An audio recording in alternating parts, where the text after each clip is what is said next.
nangalangalan ng whale para ibahing ako palabas. Tapos Salamat. dumating si Pinocchio para gawin yon. Grabe, ang layo ng nilakbay ko para lang mahanap ang batang yan.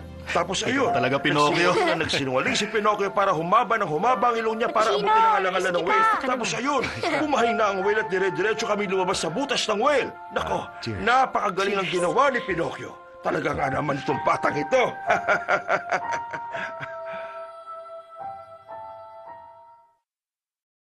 It's a reminder kasi na Na ano?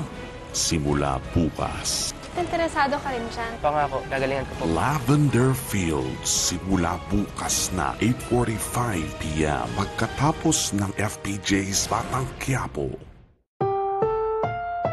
Ang susunod na programa ay rated PG. Patnubay at gabay ng magulang ay kailangan sa mga batang manonood.